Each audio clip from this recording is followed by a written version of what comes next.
धर्म और अध्यात्म में क्या अंतर है?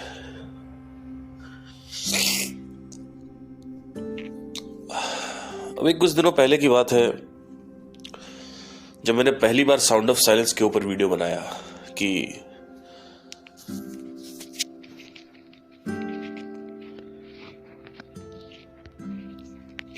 ऐसा क्या हुआ कि सारे लोगों ने, ओशो ने, कृष्णमूर्ति ने, सबने साउंड के बारे में बात करी। आज तक जितने लोगों ने बात करी सबका तथ्य मैंने पेश किया। मुझे लगा कि आचार्य प्रशांत के फॉलोअर को या संदीप के फॉलोअर को समझ में आ चुका होगा कि साउंड ऑफ साइलेंस सच में होती है, अनंत ध्वनि ही साउंड ऑफ साइलेंस है। लेकिन उसके बाद जो हुआ, वहां से एक क्वेश्चन उजागर हुआ मेरे भीतर, और वहीं से इस विषय की जो निर्माण है वो हुआ कि धर्म और अध्यात्म में अंतर क्या है। इस आदमी ने क्या किया है कि इन्होंने सारे धार्मिक लोगों को अट्रैक्ट कर लिया अपने सब्सक्राइब उस पे, क्या बोलते हैं, चैनल पे। और एक आदमी होता है जो जैसे प्रेमानंद है, उन्होंने क्या सिर्फ धार्मिक अट्रैक्ट किया। जैसे संदीप महेश्वरी के पेरेंट्स भी अभी गए थे तो धार्मिक, मेरे पेरेंट्स भी देखते हैं, कई अनुष्का शर्मा भी देखती है, विराट कोहली को लेके गई थी, बढ़िया, ठीक है, कोई दिक्कत नहीं, मुझे कोई प्रॉब्लम नहीं है किसी चीज से। लेकिन जब बात अध्यात्म की आती है तो कभी भी धार्मिक बातें नहीं करनी चाहिए, क्योंकि धर्म और अध्यात्म में अंतर क्या है? फिर धार्मिक ही सही रहे, अध्यात्म का नाम क्यों ले रहे हो? तो मैंने देखा एक बड़ी खतरनाक चीज, जब नीचे कमेंटिंग देखी तो इन लोगों को मैंने कितने तर्क दे दिए, लेकिन इन लोगों को समझ नहीं आया कि अनंत ध्वनि जो है वो ब्रह्म है। कबीर ने इसके बारे में बात करी, सबने बात करी है। अच्छा, मुझे क्यों इतना विश्वास है इस ध्वनि पे? क्योंकि मेरे साथ शरीर में काफी चेंजेस आते हैं और मानसिक रूप पे मानसिक स्टेट जो है उसमें काफी चेंजेस आते हैं, और बहुत सारी और भी मिस्टिकल एक्सपीरियंस है जो थोड़ा मिस्टिकल हो जाते हैं, इसलिए मैं बात नहीं करता उनके बारे में। तो मुझे समझ में आ जाता है कि नहीं, क्योंकि क्वांटम थ्योरी के हिसाब से देखा जाए, स्ट्रिंग थ्योरी के हिसाब से भी everything is a particle wave theory भी यही कह रही है कि देयर इज अ साउंड, वो साउंड से सब कुछ रिपल्स है, यूनिवर्स में रिपल्स होते हैं। तो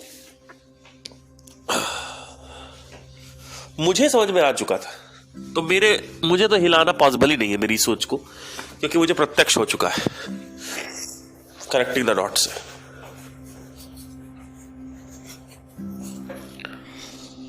अब मैंने कई अनेकों वीडियो बनाए कि सोचा कि तुमको समझाने की कोशिश करूं, लेकिन इनको समझ नहीं आया। धार्मिक लोग जैसे आंधड़ लोग नहीं होते हैं, जैसे अंधा कोई, एकदम गैर लॉजिकल, उनका जो ब्रेन है वो इमोशनल है, उनके ऊपर लॉजिक काम नहीं करता। वो बातें करते हैं, अपने आप को दिखाएंगे कि हम बड़े लॉजिकल हैं, लेकिन अगर उनसे बोलो एक ही विषय पे रहो और तर्क वितर्क की लड़ाई करते हैं तुम्हारे साथ, तो पहले और एक तर्क वो देंगे, एक वितर्क मैं दूंगा, दूसरा तर्क वो देंगे, तीसरे चौथे तर्क तक वो अपने घुटने देख देंगे। तो YouTube पे कभी कभी क्या होता है कि ये लोग क्या करते हैं, विषय घुमा देते हैं। जैसे मैं बोलता हूं कि कोई विषय है, मैंने उसके बारे में अगर वीडियो बना दी, तो नीचे किसी ने कोई तर्क दिया तो मैंने उसके तर्क पे वितर्क दिया, काउंटर लॉजिक दिया। तो उसके बाद एक बड़ा अच्छा पैटर्न आप देखेंगे कि क्या करते हैं लोग, आप भी सीख ले इसको, कि जब कोई आपको वितर्क नहीं दे पाएगा ना, तो टॉपिक घुमा देगा। जैसे कि तुम्हारी औकात नहीं है आचार्य के बराबर पहुंचने की, या तुम उनके आगे कुछ नहीं हो, या तुम्हें क्या पता, तुम अभी बच्चे हो, है ना।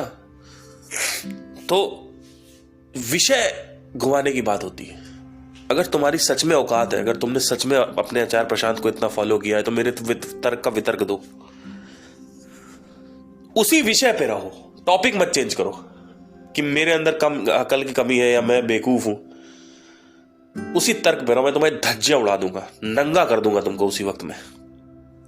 लेकिन किसी की औकात नहीं है कि उस तर्क का वितर्क दे पाए। क्यों? क्योंकि उसके लिए बुद्धि चाहिए, बुद्धि का विकास होना जरूरी है, बुद्धि विकसित होनी जरूरी है वितर्क देने के लिए। तभी तो ओशो, कृष्णमूर्ति के, ओशो के, स्पेशली ओशो के सामने, ओशो ने क्या बोला? God is the biggest lie created by all the religions. अब बताओ, इससे बड़ा प्रत्यक्ष प्रमाण तुमको क्या मिलेगा? इतना भयंकर बोला। कृष्णमूर्ति ने भी वही बोला, नहीं है। तो एक कहानी बड़ी दिलचस्प है। Sanjeev Malik, mission genius mind करके कोई चैनल है, उनके चैनल पे मैं 2016-17 में मैं उनके मुंबई के वर्कशॉप में चला गया। 7,500 रुपए, कुछ 6,000 रुपए मैंने दिए साधना करने के लिए। मेरे कुछ प्रश्न थे, उस प्रश्न का जवाब मुझे चाहिए था। कुंडलिनी के ऊपर मुझे कुछ सवाल करने थे। उसके चक्कर में मैंने 13-14 हजार रुपए उनके ऊपर इन्वेस्ट कर दिए, लेकिन मुझे उस सवाल का जवाब नहीं मिला। सिर्फ सवाल का जवाब पाने के लिए मैं मणिपाल से, कर्नाटका से फ्लाइट लिया मुंबई के लिए और उनकी वर्कशॉप जाके अटेंड किया। उनकी वर्कशॉप में मुझे एक ग्रुप में ऐड कर दिया, व्हाट्सएप ग्रुप में। उन्होंने, उस ग्रुप में एक औरत आ रही है और महाकाल की बातें कर रही, महादेव की बातें कर रही, शिव की बातें कर रही। और उसके बाद ये जो थे संजीव मलिक, इन्होंने क्या किया, ये वहां पे बता रहे हैं कि अपनी ईष्ट की पूजा करनी चाहिए। तो मैंने उनसे ये बात, मैंने कहा सर एक बात, मैंने ग्रुप में लिखा, मैंने कहा सर आप मेरे सामने खड़े हुए थे, आपने मेरे को ब्रह्म की बातें बताई और उसके बाद आप यही सब बातें कर रहे हो, ईष्ट की पूजा करो, उसकी पूजा करो। तो धर्म में और अध्यात्म में मैं नहीं कर, मुझे कोई आपत्ति नहीं है कि तुम किसकी पूजा कर रहे हो, किसकी पूजा नहीं कर रहे हो, लेकिन तुम एक आध्यात्मिक ग्रुप में धार्मिक बातें क्यों कर रहे हो? अंतर क्या है? कुछ अंतर भी तो होगा कि सिर्फ धर्म, रिलीजन। स्पॉटिफाई पे एक कैटेगरी है, रिलीजन एंड स्पिरिचुअलिटी। स्पॉटिफाई पे रिलीजन एंड स्पिरिचुअलिटी को इन लोगों ने साथ में रखा हुआ कैटेगरी में। तो स्पॉटिफाई वाले बेवकूफ हैं, आप तो नहीं हो। अब इन्होंने क्या किया, इनके टॉपिक्स कैसे होते हैं, महामृत्युंजय मंत्र और पता नहीं क्या क्या दुनिया की बातें। वो रणवीर इलाहाबादिया वो बात करेगा कि मैंने उनकी पूजा करी, इनकी पूजा करी, मेरे पास, मुझे बहुत फायदा हुआ। तो क्या फायदा तुम्हारे अध्यात्म का? अध्यात्म ये नहीं कहता है कि भगवान नहीं है। अध्यात्म ये कहता है कि तुम्हारी वासना पावर से रिलेटेड है। तुम पावर पूजते हो, तुम शक्तियां पूज रहे हो, तुम सिद्धियां पूजते हो। महादेव या बजरंग बली या कोई भी बड़े बड़े कोई भी भगवान है, minus the power, why would you go to his temple? अगर आप अपने से सवाल पूछे तो आपको समझ में आएगा। तो चक्कर क्या है ना कि जो धार्मिक आदमी होता है, वो आदमी का माइंड जो है वो एकदम इमोशनल होता है। उसको तर्क समझ नहीं आता, उसको तर्क समझ नहीं आता है। मंडे से सैटरडे वो दारू पीता है, मांस खाता है और उसके बाद ट्यूसडे को वो व्रत रखता है, हनुमान चालीसा पढ़ता है। और कुछ साल ऐसे बीत जाते हैं, फिर आचार प्रशांत जैसा आदमी आता है, वो उनको वीडियो में जाके बताता है कि मांस नहीं खाना चाहिए। वो मांस खाना छोड़ देता है और हर जगह जाके सबको नीचा दिखाता है कि देखो हमने मांस खाना छोड़ दिया, तुम तुच्छ प्राणी हो, हमने मांस खाना छोड़ दिया। जबकि ये कोई उपलब्धि नहीं मेरे हिसाब से। भाई अभी मैंने दारू पीना छोड़ दिया, मुझे फैटी लीवर हो गया तो मैंने दारू पीना छोड़ दिया, तो क्या इसकी कोई उपलब्धि है? ये कोई उपलब्धि है? मुझे तो नहीं लगता कोई उपलब्धि है ये।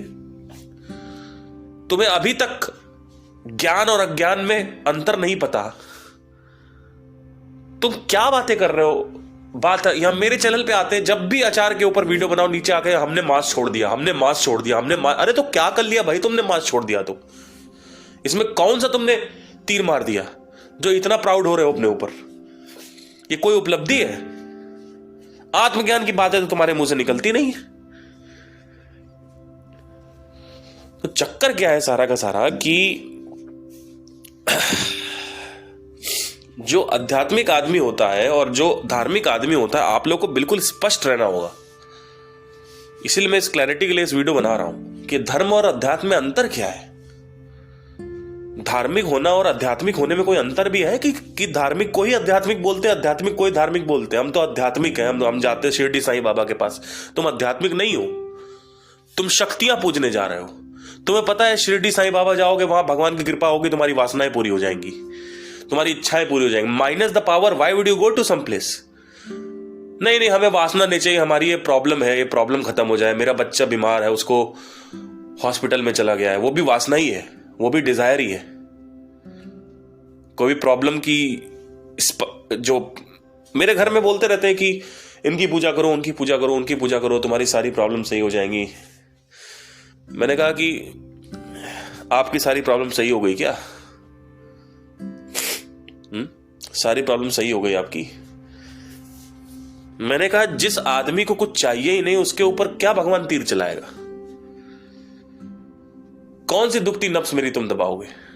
कौन से ग्रह ऐसे मेरे खराब हो गए? जो ग्रह खराब होते क्यों है? मुझे ये चाहिए तो ये नहीं होगा तो ग्रह खराब था। जब किसी को कुछ चाहिए ही नहीं तो ग्रह खराब है चाहे ग्रह अच्छा है, उससे मतलब क्या है? मुझे ये बता दो। तुम्हारा ग्रह खराब हो गया, तुम्हारा ये हो गया, तुम्हारा वो हो गया, अरे स्वास्थ्य खराब हो जाएगा, कुछ नहीं चाहिए, स्वास्थ्य भी नहीं चाहिए, न जीवन चाहिए। अब बताओ, अब बताओ क्या करोगे? इसको महामोक्ष बोलते हैं, इसको निर्वाण बोलते हैं, निर्वाण।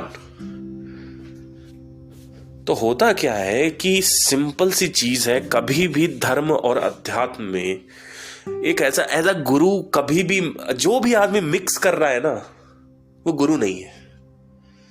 अगर आपने इतनी सी चीज को मिक्स कर दिया, और इतनी सी चीज को अगर आपका काम एक पोजीशनिंग रखना है कि धार्मिक लोग को भी आप खींच रहे हो, आप आध्यात्मिक लोग को भी खींच रहे हो, आप करना क्या चाहते हो?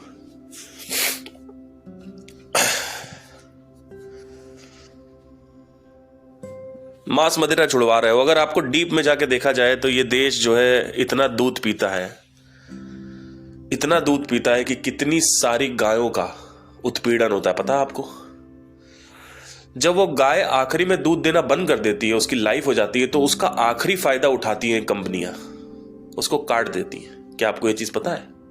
तुम्हारे घर में पनीर बनना, घी बन रहा है, अगर क्वेश्चन उठेगा तो उस पर भी क्वेश्चन उठेगा कि तुम वीगन बन जाओ, डेयरी को यूज कर रहे हो, डेयरी को खाते हो। हम तो पनीर खाते हैं, हमने चिकन छोड़ दिया। अरे तो पनीर तो खा ही रहे हो। मोटापा तो अभी भी तुम्हारा पेट तोड़ाइया जैसा निकला आ रहा है। पहले मोटापा चिकन से होता था, मटन से होता था, अब तुम्हारा पनीर से हो रहा है। तो तुमने कौन सी उपलब्धि ऐसी हासिल कर ली? तो कभी भी कंफ्यूजन हमेशा, देखिए मैं उसी की इज्जत करता हूं जो आदमी धर्म और सत्य और असत्य में भेद कर सके। सदगुरु भी महाकाल की पूजा करते हैं। उनके ईशा योगा सेंटर में एक बहुत बड़ी मूर्ति बनी हुई काली कलर की, शिव जी की मूर्ति है, लेकिन वो कभी ये नहीं कहते कि शिव अलग है हमसे। शिवो हम, आपने सुनी वो पंक्तियां, शिवो हम ही शिव हैं, शिवो हम। क्या आपने सुना ये चीज? लेकिन जब एक धार्मिक आदमी को आप बात करते हो कि हम ही शिव है, तो वो गुस्सा इस वजह से होता है कि तुम इतने घमंडी हो, तुम कैसे शिव हो सकते हो? तो तुम किस चीज के लिए मेरे को कह रहे हो घमंडी हो? घमंड किस चीज का किया जाता है जब मेरे पास कुछ है और आपके पास कुछ नहीं है? Minus the power of Shiva, if I am telling myself I am Shiva, without the power of Shiva, any kind of power, a human being power only. जब मैं बोलता हूं कि मैं शिव हूं, तो धार्मिक लोग का रिएक्शन ये आता है कि तुम अपने आप को बड़ा बड़ा भगवान मान रहे हो। भगवान का मतलब वो ये कह रहे हैं कि तुम अपने आप को शक्तिशाली मान रहे हो इनडायरेक्टली। तो वो पूज ही शक्ति को रहे, वो पूज ही सिद्धियों को रहे, पावर्स को रहे। Minus the power, nobody will go to the temple. They are worshipping, they are praising the powers. और मुझे बताइए, आप लोग नीचे कमेंट करिए, और मुझे बताइए और क्या है इसके अलावा, और क्या तुम पूछते हो? एक आदमी में तुम्हें पता है ये आदमी अगर छड़ी घुमाएगा तो 2 मिनट में मेरी समस्याएं खत्म हो जाएंगी, तो उस आदमी की तुम पूजा करते हो जाके। यही चीज तुम प्रधानमंत्री के साथ भी करते हो, उसकी पूजा करते हो। यही चीज तुम कोई पावरफुल आदमी है, विधायक है, या कोई बहुत बड़ा कहीं का डॉन है या राजा है, उसकी तुम पूजा करते हो। तुम पावर को पूजा करते हो, ये दुनिया पावर की पूजा करती है। तो बहुत ही स्पष्टता से धर्म और अधर्म में भेद करना आना चाहिए आपको। धर्म का मतलब होता है फंक्शनैलिटी। सूर्य का धर्म है कि वो सूर्य की किरणें एनर्जी पैदा करेगा, ऊर्जा पैदा करना सूर्य का धर्म है। जल का धर्म है कि वो जीवों को पोषण दे, न्यूट्रिशन प्रोवाइड करे और पाले, जीवों को जन्म दे। ये जल का धर्म है। एक माँ बाप का जो धर्म है, यानी माँ बाप का फंक्शनैलिटी है, इंग्लिश में वर्ड बता रहा हूं, बड़ा सिंपल कर रहा हूं, धर्म का मतलब क्या होता है, और दुनिया की कोई बात जिसको चैलेंज नहीं कर सकती। धर्म का मतलब यही होता है। धर्म का मतलब होता है कि मेरा धर्म है, मुझे ये करना चाहिए, मेरी फंक्शनैलिटी है। एक माँ बाप का धर्म है कि बच्चे की केयर करे, बच्चे को पालन पोषण करे। वैसे एक बच्चे का धर्म है अपने माँ बाप की सुरक्षा करना, माँ बाप का हेल्प करना, उनके बुरे वक्त में उनके काम आना, उनको प्यार करना, उनकी इज्जत करना, ये उसका धर्म है। एक पत्नी का धर्म क्या है? अपनी पति की इज्जत करना, उसको प्यार करना, उसको ट्रस्ट करना। एक पति का धर्म यही है, वाइस वर्सा। ठीक है, तो धर्म पत्नी का मतलब क्या है? जब पत्नी धर्म निभाने लगती है तो कहते हैं धर्म पत्नी। ठीक है, ये मेरी धर्म है, ये मेरा धर्म है, मेरा पत्नी मेरा धर्म है। तो धीरे धीरे बन गया मेरा पत्नी मतलब मेरा पत्नी, मेरी जो पत्नी है वो मेरा धर्म है, मतलब मेरा काम है वो, एक तरीके से। मतलब इस काम का मतलब ये नहीं है कि मेरा काम का मतलब कि इसके ऊपर हमें कुछ काम करना है। मेरी पत्नी मेरा धर्म है का मतलब है कि ये भी एक मेरे जीवन के दायरे में आ चुकी है। अब इसके साथ भी मुझे अपनी जिम्मेदारियों का आवेदन करना है, जिम्मेदारियां निभानी है इसके साथ। तो वो वहां कहने का मतलब ये होता है धर्म पत्नी। तो धर्म और अध्यात्म में जो सबसे बड़ा अंतर है वो यही है कि धर्म जो है वो ये कहता है कि भगवान और मनुष्य अलग अलग है, और अध्यात्म ये कहता है कि हम ही भगवान हैं। लेकिन हम भगवान तो हैं, पर हमारे पास पावर नहीं है। पावर भी आ जाती है, सिद्धियां होती हैं, 8 प्रकार की सिद्धियां होती हैं, अगर आप करो तो वो भी आ जाएंगी। लेकिन I don't talk about siddhis because anyway it's not important right now. So हम ही ब्रह्म है, क्योंकि जब तक ये नहीं समझ में आएगा कि तुम क्या हो, तुम ब्रह्म हो, तब तक तुम्हें समझ नहीं आएगा कि क्या चक्कर क्या चल रहा है। ठीक है, अब इसका मतलब ये नहीं है कि भगवानों की पूजा नहीं करनी या भगवानों की इज्जत नहीं करनी। वो जो भी मनुष्य थे, जैसे राम हुए, बलराम हुए या हनुमान हुए, कोई भी, इन्होंने ब्रह्म की तरफ मार्ग दिखाने का प्रयास किया है। जैसे हनुमान है, वो यूनिवर्स में जितना भी फोर्स है उसको रिप्रेजेंट करते हैं। सूर्य देव, ऐसा नहीं कि सूर्य अलग है और देव अलग है, दोनों एक ही है। ऐसा नहीं है कि एक ऑपरेटर है और एक ऑपरेटेड है, ऐसा नहीं है कि एक ऑपरेटर है और एक ऑपरेटेड है, ऐसा नहीं, दोनों एक ही है, दो अलग अलग चीज नहीं है। यही तुम लोग करते हो, डुअलिज्म क्रिएट करते हो तुम लोग के साथ प्रॉब्लम यह है कि तुम लोग डुअलिज्म क्रिएट कर रहे हो। तुम लोगों ने सब कुछ कहा कि हम सब एक हैं, नेचर भी एक है, लेकिन आखिरी में तुम लोगों ने जाके क्या कह दिया कि भगवान अलग है और हम अलग है। कि ऐसा नहीं है, क्योंकि अगर तुम भगवान को प्रश्न उठाओ, भगवान के ऊपर क्वेश्चन करो, तो बहुत सारी जगह तुम प्रश्न उठा सकते हो। कई जगहों पे प्रश्न उठा सकते हो, जैसे बलात्कार क्यों हो रहा है 2 साल बच्ची का, और बहुत सारे प्रश्न मैं पहले भी बात कर चुका हूं इसके बारे में कि कितने क्राइम्स क्यों होते हैं। तो सिर्फ एक ही एंगल नहीं है, और भी अलग अलग एंगल्स होते हैं देखने के लिए। तो आपको समझ में आएगा, धीरे धीरे आप इन्वेस्टिगेशन करोगे। आप एक बार आप खुद ही सोचो कि भगवत गीता में कृष्ण कह रहे हैं कि मेरी शरण में आओ। लोगों ने क्या किया, इस्कॉन टेम्पल खोल लिया, लोग इस्कॉन जा रहे हैं। और इस्कॉन का जो लीडर है, जो क्या नाम है उनका, श्रीला प्रभुपदा, उन्होंने भी जो अनुवाद दिया है Bhagavad Gita as it is में, उसमें कृष्णा को कृष्णा कॉन्शियसनेस बोला है, कृष्णा को सेपरेट बोला है मनुष्य से। जबकि कृष्णा खुद कह रहे हैं कि मैं हर एक अंश, हर एक कण में व्याप्त हूं। मतलब अभी जो ये बात कर रहा है आदमी, वो भी कृष्णा है। सोचो कैसे हो सकता हूं मैं कृष्णा, है ना। तो एक तरफ भगवान खुद ही कह रहे हैं कि मैं हर जगह हूं, मैं हर जगह व्याप्त हूं, कण कण में मौजूद हूं। तो जो कुछ भी दिख रहा है वो भी भगवान होना चाहिए ना। तो लेकिन जब तुम लोग कहते हो ना भगवान की डेफिनेशन, तुम लोग के दिमाग में भगवान डेफिनेशन है कि एक ऐसा आदमी जिसके पास अनलिमिटेड पावर है। अरे माइनस द पावर, हटाओ पावर को। अब देखो, you are worshipping the power, you are getting excited because there is a power, you have always been attracted towards the power, you have created the concepts like bhagya, you have created the concepts like कुंडली just because of the power। ज्योतिष विज्ञान, मैं नहीं कह रहा हूं गलत होता है सही होता है, अभी उस पर नहीं आ रहे, but just see what we have done, superstitions, so many stuff। भगवान का कॉन्सेप्ट क्रिएट कर दिया। भगवान को कॉन्सेप्ट समझने की कोशिश करो। भगवान का कॉन्सेप्ट भाई ये नहीं है कि मैं भगवान हूं, अरे मैं तो सबको देखो, मैं तो बहुत बलशाली हूं, मैं तो घमंडी हूं। नहीं, घमंड नहीं करना है। घमंड करोगे क्या जब पावर ही नहीं है? तुम पूजा ही पावर की कर रहे हो। तो जब आप किसी के पास जाके कहते हो मैं भगवान हूं, तो लोग आपको इस नजर से देखते हैं कि अच्छा ये अपने आप को भगवान बोल रहा है, इसका मतलब ये है कि अच्छा अपने आप को बड़ा शक्तिशाली समझता। घमंड, तो घमंड किस चीज का आएगा जब मुझे पहले से ही पता है कि शक्ति नाम की कोई चीज नहीं होती, शक्तिशाली कोई चीज। तो minus the power, minus the supernatural powers, why would you go to the temple? आप टेम्पल में क्यों जाओगे?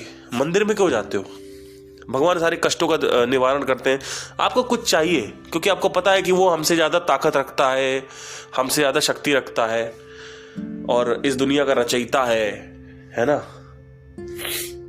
तो तुम जाते हो उनके पास। तो let's minus the power, why would you go to the temple? अगर तुम्हें पता चले कि भगवान ऐसे ही है जैसे सड़क पे कोई जाता आदमी। तो लोगों ने क्या कॉन्सेप्ट बनाया कि भगवान आपके अंदर है, मतलब जो बाहर शरीर दिख रहा है या जो आदमी बात कर रहा है, जो आवाजें आ रही है मुंह से, जो पॉटी कर रहा है, फार्ट कर रहा है, वो सब भगवान नहीं है। और एक तरफ भगवान ये कहते हैं कि मैं कण कण में व्याप्त हूं, तो पॉटी में भी भगवान होनी चाहिए उस हिसाब से। अगर एक क्वेश्चन किया जाए तो लोग समझ नहीं पाए और लोगों ने बहुत भयानक लेवल पे स्पिरिचुअलिटी ज्वाइन करी, रिलीजन में जाना चाहते थे। रिलीजियसनेस उनकी स्पिरिचुअलिटी में लीक होती है और मुझे बड़ा गुस्सा आता है क्योंकि जब आप स्पष्ट नहीं हो, अगर आप क्लियर नहीं हो कि आप क्या कहना चाहते हो। भगवान है, मैं नहीं कह रहा भगवान नहीं है, लेकिन पावर जो है वो ऑप्शनल है। ठीक है, जो डेफिनेशन है भगवान की वो गलत बैठी हुई तुम्हारे अंदर। तुमको लगता है एक आदमी जो मॉनिटर कर रहा है, कुछ मॉनिटर, हाँ मॉनिटरिंग हो रही है, आपके अंदर से भगवान मॉनिटर करता है, लेकिन कंट्रोल नहीं कर रहा है, इंटरप्शन नहीं दे रहा बीच में। जब तुमको ये समझ में आता है कि इंटरप्शन नहीं हो रहा है बीच में, सिर्फ देख रहा है, चाहे कुछ भी हो रहा है, 2 साल के बच्चे का बलात्कार हो रहा है, इंटरप्शन नहीं हो रहा, तो आपको समझ में आएगा। कोई कहीं कुछ पॉजिटिव होता है किसी एग्जाम में, सोचो तुम कितने मूर्ख हो, तुम कितने मूर्ख, तुम्हारी मूर्खता का जो स्तर है मैं दिखाता हूं अभी। तुम किसी एग्जाम में जाते हो, उससे पहले एक बड़े मंदिर में जाते हो, वहां पे नारियल फोड़ते हो, माथा टेकते हो और मन्नत मांगते हो कि भगवान अगर मैं यूपीएससी क्रैक कर जाऊंगा तो मैं यहां आके 101 चक्कर लगाऊंगा नग्न होके तुम्हारे सामने, या 100 दिन खाना नहीं खाऊंगा, या इतना मेवा चढ़ाऊंगा, जो भी है। तो तुम पास हो जाते हो और जैसे तुम पास होते हो या यूपीएससी क्रैक कर जाते हो, आईएएस बन जाते हो, तुमको लगता भगवान ने तुमको आईएएस बना दिया, जबकि सिर्फ 250 लोग को आईएएस बना। और लोगों ने मन्नत मांगी थी वो तुमने नहीं देखा। नहीं, हमारे ऊपर ज्यादा कृपा थी भगवान की। तुम क्या बहुत स्पेशल थे क्या? नहीं, पता नहीं। और सोचो अगर कोई भगवान है भी जो तुम्हें स्पेशल मान रहा है और बाकियों को नहीं मान रहा है, तो ऐसे भगवान को तुम सच में पूजना चाहते हो जो अपने कहीं ना कहीं उसको भी स्वार्थी होगा फिर तो आपके लिए, है ना? और उसके बाद तुम्हारा ये जो सुपरस्टिशन है ये बहुत स्ट्रांग हो जाता है, बहुत स्ट्रांग हो जाता है कि अरे यार ये क्या तो होता है, हम तो फील कर चुके हैं, हमारे साथ तो हुआ है। पर तुम कभी ये प्रश्न नहीं करते हो कि एक भगवान तुमको आईएएस आईपीएस बनाना, तुम्हारी वासना पूरी कर रहा है, पर 2 महीने के बच्ची का बलात्कार हो रहा है, वहां भगवान इंटरप्शन नहीं दे रहा है। वहां तुम्हारे क्वेश्चंस नहीं उठते। वहां पे तुम ये कॉन्सेप्ट डालते हो कि पिछले जन्म के कर्म थे। अरे पिछले जन्म के कर्म थे तो 20 साल की लड़की को करवा देते, 2 साल की लड़की क्यों करवाना था? अभी तो बच्ची बड़ी भी नहीं हुई थी। बच्ची को बलात्कार करके उसका कैनिबलिज्म कर लिया जाता है, खा लिया जाता है मांस। निठारी कांड जैसे कांड हुए हमारे यहाँ नोएडा में हुआ था एक निठारी कांड, जहां पे औरतों और बच्चों को खा लिया जाता था मार काट के, रेप करने के बाद। तो तुम्हारा यूपीएससी क्रैक करवाने में भगवान हेल्प कर रहे हैं, जो कि एकदम निचले स्तर की चीज है देखा जाए तो। पहले तो प्रायोरिटी देनी चाहिए यहां पे कि क्राइम ना हो। तो तुम अगर प्रश्न करोगे, थोड़ा सा भी अगर तुम्हारे अंदर इंटेलेक्ट है, तुम बाहर आ जाओगे। तो कभी भी धर्म को कभी भी हमेशा याद रखो, ये जो धार्मिक डेफिनेशन बनी हुई रिलीजियसनेस, जो रिलीजन्स है, इसको कभी भी लीक इन मत होने दो कभी भी। स्पिरिचुअलिटी में, स्पिरिचुअलिटी सत्य की बात करती है। और अगर तुम कंफ्यूज कर रहे हो लोगों को दुनिया की फालतू की बातें करके, इधर उधर की बातें करके, तो समझ लो तुम गलत कर रहे हो, बहुत गलत कर रहे हो, और बहुत ज्यादा गलत कर रहे हो। तो मेरे हिसाब से तुम गुरु नहीं, गुरु घंटाल हो फिर उस हिसाब से तुम। क्योंकि जिस हिसाब से तुम चीजें कर रहे हो वो चीजें बताती। ओशो ने डायरेक्ट, ओशो के बराबर स्तर किसी का नहीं था।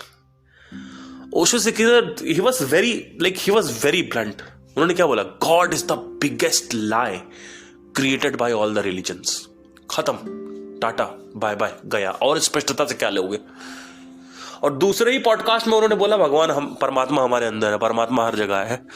तो लोगों को समझ नहीं रहे, लोगों लगा उनको पता नहीं कौन सी बात हो रही, वो जो परमात्मा सोच के बैठे उसकी बात हो रही। तो लोग कंफ्यूज हो गए। कंफ्यूज नहीं है, तुम्हें समझ ही नहीं आया रियलिटी क्या है। अनहद ध्वनि की बात ओशो ने भी करी है। अनहद में विश्राम करना बोला गया है कि अनहद में विश्राम करना चाहिए, अनहद में विश्राम करना चाहिए। ग्रह हमारा शून्य में, अनहद में विश्राम, है ना? लेकिन नहीं समझ में आया। तो धर्म और अध्यात्म में सबसे बड़ा अंतर यही है कि आध्यात्मिक आदमी जो है उसको सत्य पता होता है, उसको पता होता है कि मैं कौन हूं। इसलिए बोलते हैं अद्वैत, अद्वैत, नॉन डुअल। और यहां पे तुमने डुअलिटी क्रिएट कर दिया, मनुष्य और भगवान, तुमने डुअलिटी क्रिएट कर दी है। तो तुम्हारी वेदांता में ही सत्य लिखा हुआ, मैं कुछ नहीं बोल रहा हूं, तुम्हारे उपनिषद में सत्य लिखा हुआ, तुम्हारे खुद के।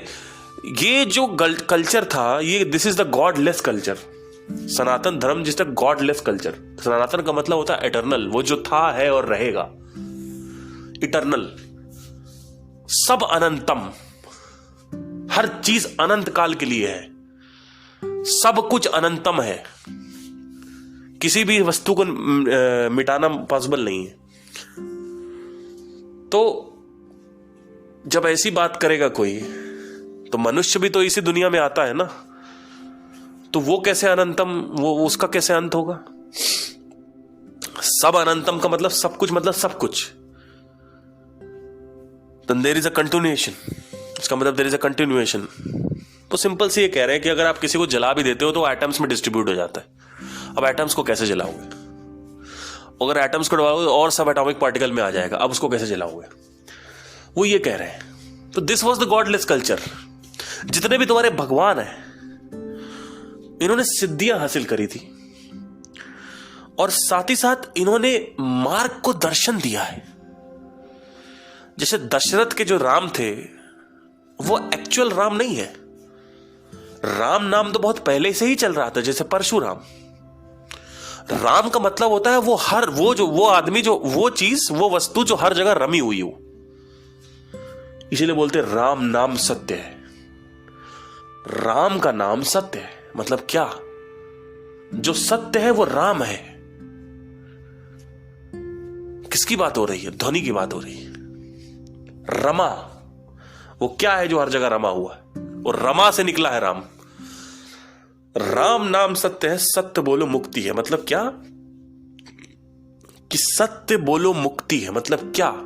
कि अगर मोक्ष पाना चाहते हो तो सत्य में विश्राम करो, सत्य में ज्यादातर रहो, अपना दिनचर्या ज्यादातर सत्य में रखो। बाहर से सत्य दिखाओ, अंदर से सत्य दिखाओ। बाहर से बोले हेलो हाउ आर यू, या I am good, nice to meet you, या आई एम डूइंग गुड, या hello how are you, I am fine, I am great. ये सब शो ऑफ है। क्या सच में तुम फाइन हो? नहीं, कोई फाइन वाइन नहीं होता है। बस बोलते हैं आई am fine, I am doing well, I am doing great, how about you, I am also doing great, this is show off. ये देखो मेरी लाइव है, लग्जूरियस वेडिंग्स, सब दिखा रहे हैं, मेकअप करके औरतें आई हुई हैं। हर जगह असत्य फैला हुआ है, सत्य की बातें नहीं होती। आई लव यू बोलते हैं, अंदर ही से किसी और को देख रहे होते हैं, अंदर ही से उसके साथ घुट घुट के जिए जा रहे हैं, बार बार से बोल रहे हैं आई लव यू। सत्य में रहो।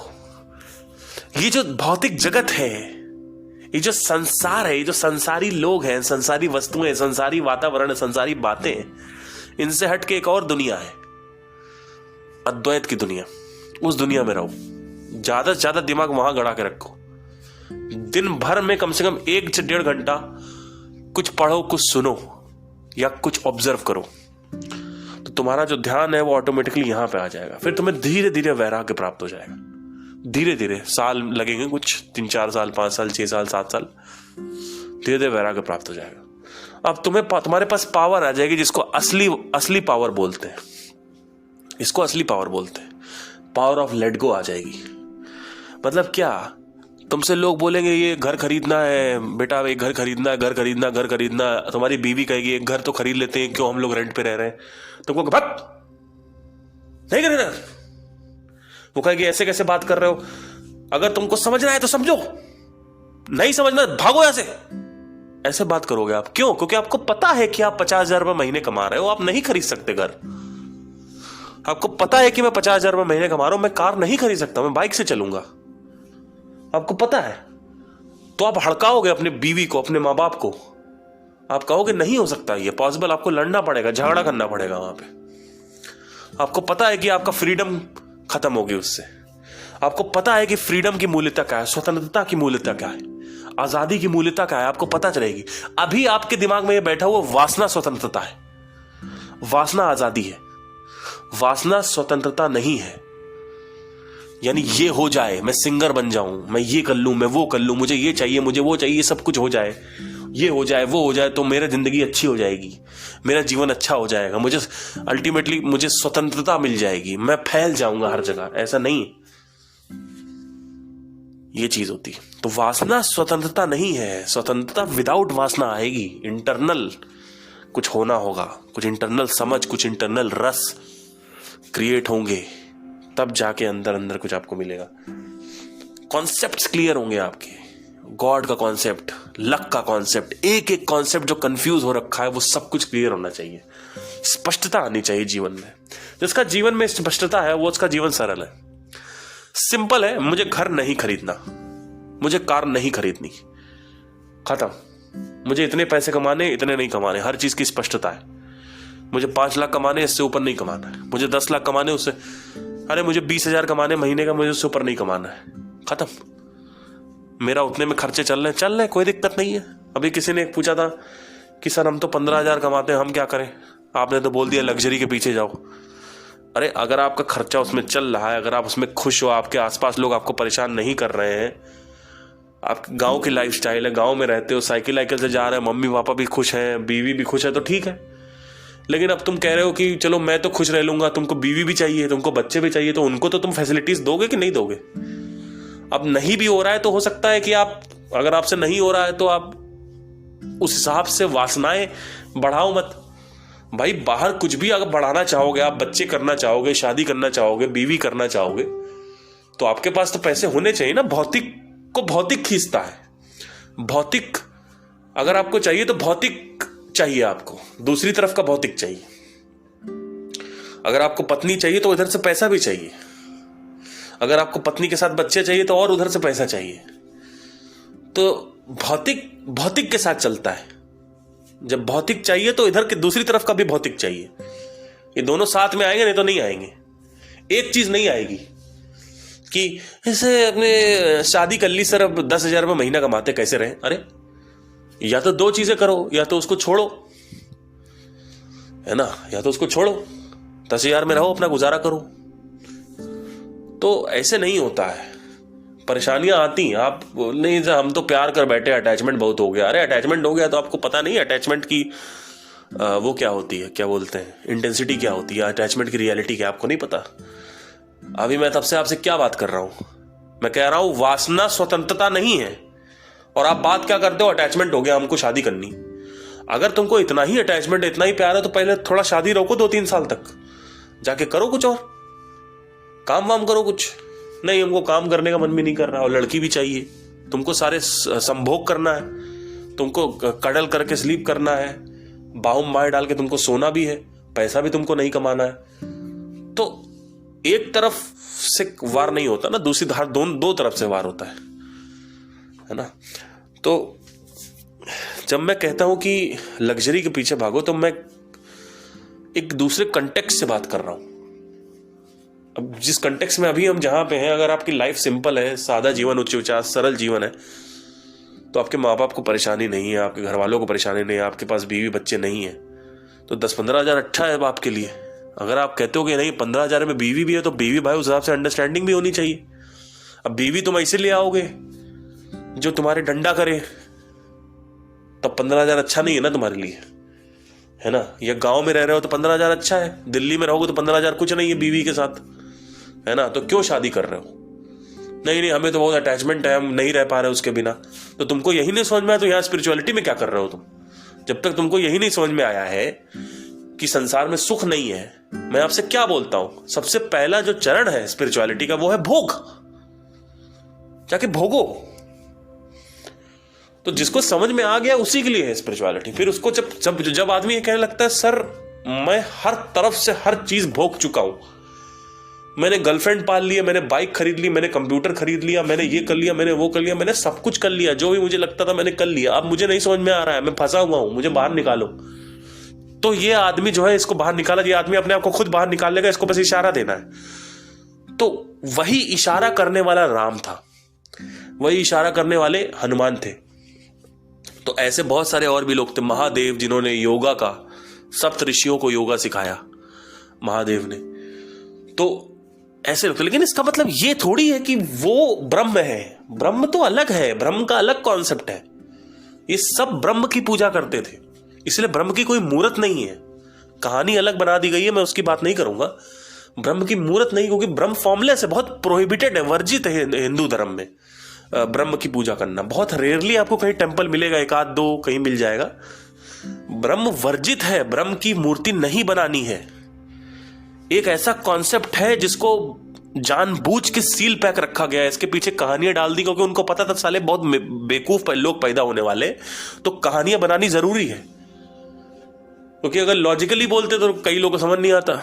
भाई लॉजिकल बातें सिर्फ जिसकी तार्किक शक्ति अच्छी है, जिसकी बुद्धि बहुत तीव्र है, बहुत तीखी बुद्धि का इंसान है, चालाक है, जिसका IQ बहुत अच्छा है, वही ये सब चीजें समझ पाएगा। लेकिन जो मूल बुद्धि का इंसान होता है, उसको कहानियां सुनानी होती है, उसको कहानियों से बंडल अप किया जाता है उसको, तो वो कहानी में फंस जाता है, डर जाता है।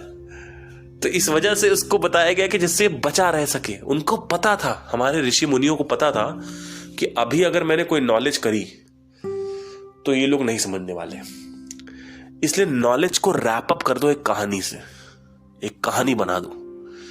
तो हर चीज के पीछे, इसलिए बहुत सारी सनातन धर्म में बहुत कहानियां मिलेंगी आपको, बहुत कहानियां मिलेंगी।